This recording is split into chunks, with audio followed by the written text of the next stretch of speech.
And welcome to this how-to video where we're going to show you how to navigate the Moodle page.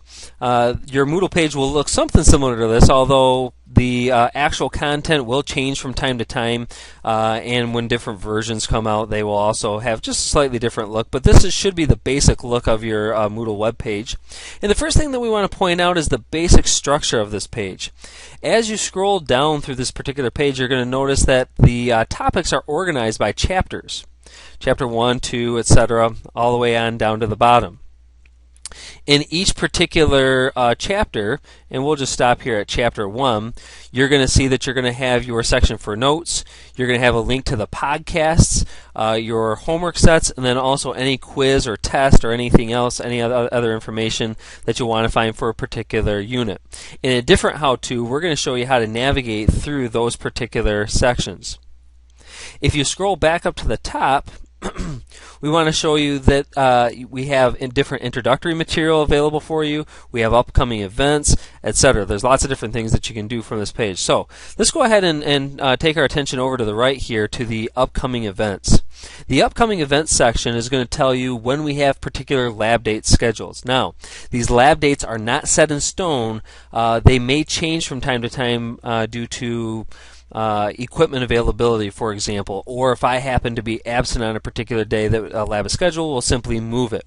But for the most part, we're going to try to stick to the lab dates that the update is going to be telling you.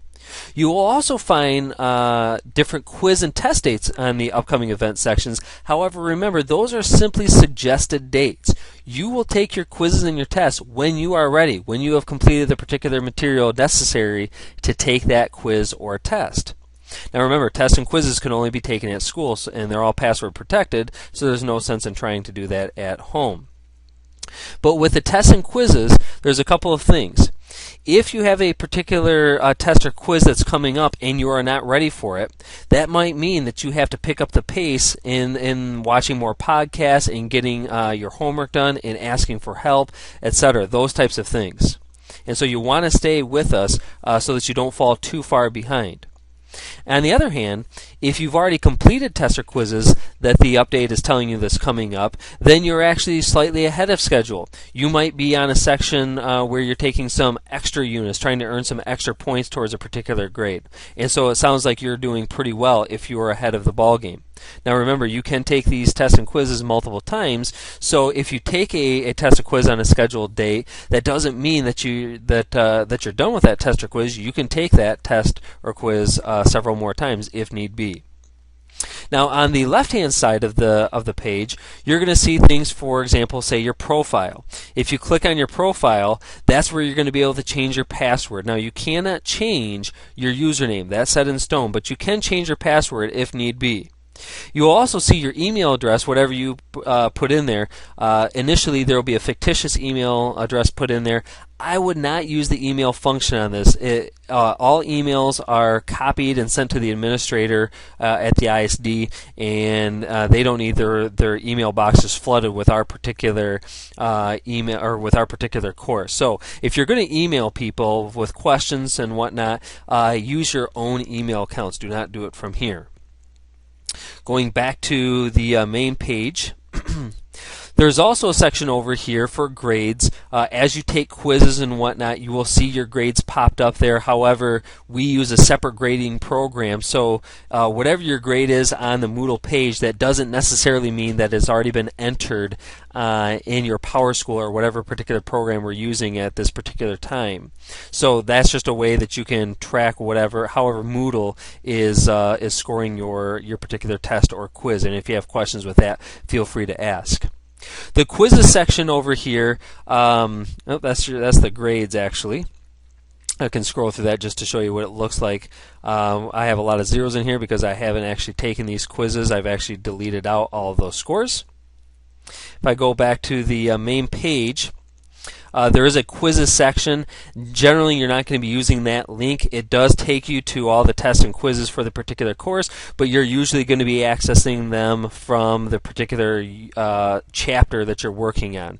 So you can access them from either point, but I generally don't use that particular link.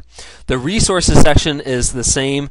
It's going to give you all the links basically that you're going to be seeing on the home page.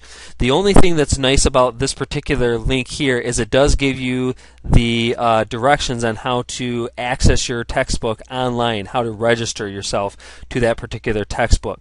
Now these access codes do change from year to year, so this might not necessarily be your particular access code. You'll actually have to click on the link yourself to see what the new access code is. We also do this the first day of class, so likely you're not going to have to use this particular section either. Only if you're having problems with your textbook online, you can simply re-register yourself. You'll have to give yourself a different username than you used before, but if for whatever reason you're not able to access your textbook online, try re-registering yourself and then go from there. All right. We'll go ahead and scroll back up to the top and get back to the main page. The last things that we want to point out, at least in this particular podcast, is how to use and what is in the introductory materials, this first section of a material. In this first folder labeled introductory material, this is where you're going to find your suggested timeline, your syllabus, your safety contract, and then also the access code for your particular year. The timeline I would keep an eye on because that's going to tell you whether or not you're actually progressing through the class at a reasonable pace. The syllabus, except for the information that you need to contact me, it also gives the grading scale. So if you're sitting at home and you're wondering what you actually need to get a particular grade in this particular class, consult that syllabus and it will tell you what points are necessary to get your particular grade that you want. The safety contract you will be printing out. You'll be looking that over. We'll go over that in class. You're going to be signing that. That's just there for your reference. And again, the personal or the Pearson access code is for your online textbook. Going back to the main page. The next link down is the how-to podcast. You've obviously already accessed this because you're watching this video. This will be updated regularly or semi-regularly as needed, and this will give you the skills that you need to be successful in this class, meaning the skills that you need to navigate through particular web pages. Obviously, this is one of the first podcasts, and this list is very short. I only have a Navigate My Moodle page and using my online textbook listed in this particular page. However, that will be growing as need be. Just click on those links and you can see how to use the various topics. The chemistry help page, or it gives you several links to different websites that you might use while you're at home. This first one is the one that I like the best. I use this quite a bit in giving you guys tutorials. The other ones are also good references. Now there are lots of material, lots of different pages out online. You can do your own searches. I simply don't want to list 100 web pages for you to look through because that would simply muddy the waters. These 4 seem to work pretty well, but you can find your own by doing your own searches. The podcast on Safe video is where you're going to be accessing the podcast while you're in class. We post all our podcasts to YouTube, but YouTube is blocked at school and it might be blocked at home depending on the filters and parent controls that you have. So if you cannot access YouTube for any particular reason, you can go to this particular page and simply type in the podcast that you want to see, and it will bring you to that particular podcast. Simply click on it and it will load the YouTube video that you want to watch. And it will actually, even if you have it filtered out, you're actually not watching YouTube, although it's giving you a snapshot of a YouTube video. All right? Going back to the home page. Finally, the last link that's in this first section is the Chemistry Textbook Online. This is where you're going to find, obviously, your online textbook. You'll need to log in and then navigate. I will be giving a separate podcast on how to use this particular page, but this is how you're going to be accessing your online textbook. All right. So with that, that concludes this first how to navigate your Moodle web page. In future in future podcasts, we're going to show you how to navigate through the note section podcast, your homework, your quizzes, and then also how to use your online textbook. We'll see you next time.